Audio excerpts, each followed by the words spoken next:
Hello and welcome to the Football for Kids podcast with me, Darren Rees. In this episode, we're going to be talking about one of the greatest players of all time. The man whose name will be spoken about forever. And the man who shares the same level of football fame as the likes of Pele and Maradona. Of course, we're going to be speaking about the incredible Cristiano Ronaldo. Do you know what Cristiano's full name is? It's quite a long one. Ready? Cristiano Ronaldo dos Santos Aveiro. Ronaldo is Portuguese, and in Portugal, they sometimes have quite long names. Cristiano was born and raised in Portugal, and is the youngest of 4 children. He has 1 older brother and 2 older sisters. Ronaldo was born into a house where football was a part of life and a part of work. His dad was a gardener, but he was also a kit man for a local team. In fact, his dad was the kit man for the team which Ronaldo very first played in. Do you know what a kit man is? It's the person who makes sure that all the players in the team have fresh football kits with their names and sizes ready for every game.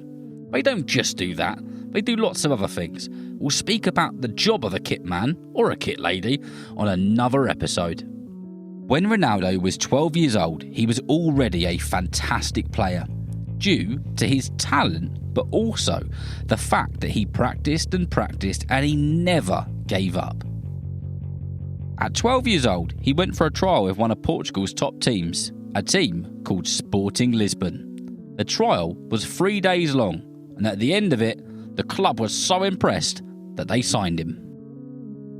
At just 16 years old, he was promoted to play for the Sporting Lisbon first team and became the first player in history to play for the under-16s, the under-17s, the under-18s, the B team and the first team, all in one season. The coaches said that they were fascinated by his skills and his ability to dribble the ball so well. Cristiano was soon getting noticed by the big clubs. Liverpool and Barcelona were the first teams to become aware of him. Arsenal too. Ronaldo met the manager of Arsenal, who was a man called Arsene Wenger. However, he didn't end up at any of those clubs. Do you know who he signed with when he left Sporting Lisbon? If you said Portsmouth, I would have been very happy. Nope, of course, it was Manchester United. Sporting Lisbon played Manchester United and they beat them 3-1. The Manchester United players were so impressed with how talented and skillful Ronaldo was that they urged the manager Sir Alex Ferguson to sign him. Sir Alex signed Ronaldo to Manchester United for over £12 million and said that Ronaldo was one of the most exciting young players he had ever seen. Did you know that at the time, Ronaldo was the most expensive teenager in English football history? In 2003, Manchester United paid £12.2 million for him. For that, you could buy 17,857 PlayStation 5s, or one Ronaldo. Sir Alex Ferguson is one of the most successful football managers of all time. Ronaldo has always had a lot of respect for him, and he has thanked Sir Alex for all that he has done. We will speak about Sir Alex Ferguson properly on another episode. Did you know that Cristiano Ronaldo scored the 1,000th goal for Manchester United in the Premier League?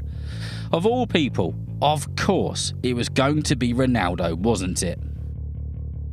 Ronaldo ended up scoring 113 goals for Manchester United in the Premier League, and he wowed the players and the fans with his immense skills. He scored unbelievable free kicks, he belted balls from outside the box, rocketing them into the top corners, and he drifted past defenders, doing rapid step-overs and nutmegging those in front of him. And in 2009, the first part of his Manchester United journey ended. He signed with a super famous club in Spain. Do you know who he signed for? If you said Real Madrid, you got it right. In 2009, Ronaldo joined one of the greatest teams of all time, and the fans of Real Madrid were excited to see him. They were excited to see him because he was a superstar, but because he was wearing their crisp white kit. And when Ronaldo became a Real Madrid player, 80,000 people turned up to see him being presented to the club. 80,000 people, and there wasn't even a match. It was just him in a Real Madrid kit doing keepy-uppies. At Manchester United, Ronaldo had the number 7 on his back. But at Real Madrid, this was already taken by a super player called Raul. And when he left, Ronaldo got the famous number 7 back. Ronaldo scored a whopping great 450 goals in the La Liga for Real Madrid. And in one season, he scored 61 goals. That is a hell of a lot of goals. Did you know that Ronaldo is a top goal scorer of all time for Real Madrid? With how many amazing players they've had play for them, that is some achievement. Do you know what Ronaldo's celebration is when he scores? He jumps in the air, spins around and lands with his arms outstretched by his side, and he shouts something. Do you know what it is? If you do, shout it out. Of course, he shouts, Sue! That's not because his mum's name's Sue.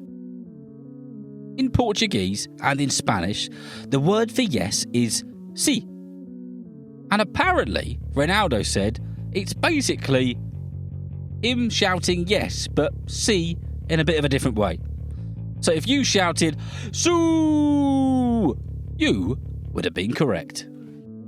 When Ronaldo's time at Real Madrid came to an end, he went from one top club to yet another top club. He had won the league, the FA Cup, the La Liga, the Champions League several times, and now it was time to win the Italian top division. And he joined the Italian top football team, Juventus.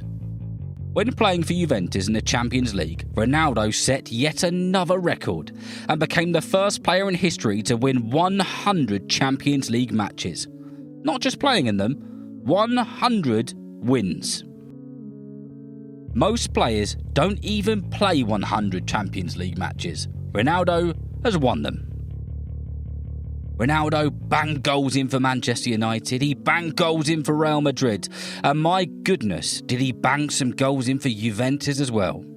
Did you know that Ronaldo became the second fastest player in history to score 50 goals in the Italian top division? He was also the first player in over 50 years to score 30 goals in a single season for an Italian club. Record after record.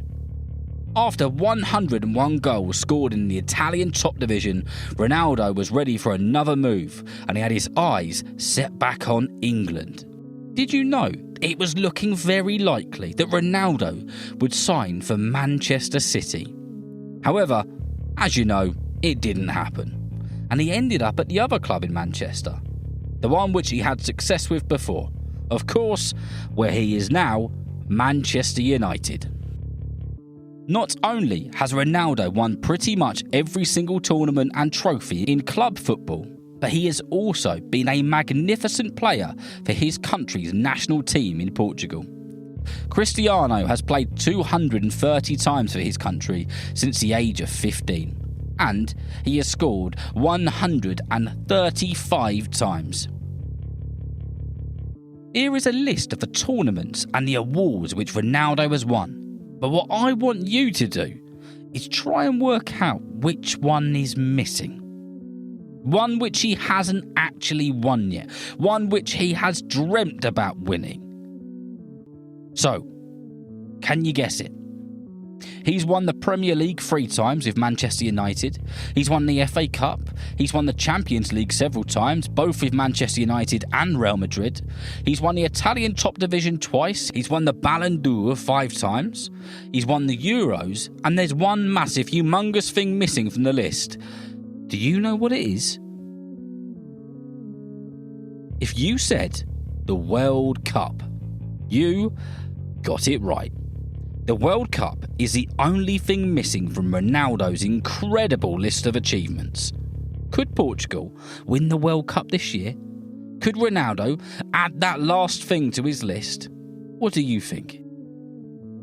Cristiano Ronaldo has dedicated every moment of every day to being the greatest footballer he could possibly be. And I think that we football fans are very lucky to be watching football at the time which Ronaldo is still playing. In 100 years, football fans will still be talking about how great and how amazing Cristiano Ronaldo was. And we are still lucky enough to be watching him play. I hope you've enjoyed listening and learning about Cristiano Ronaldo and his story. And remember, if you know someone who loves football as much as you do, then please tell them about Football for Kids. And whether you're playing football soon, watching it on the telly, or pitch side, I hope you enjoy the game. See you next time.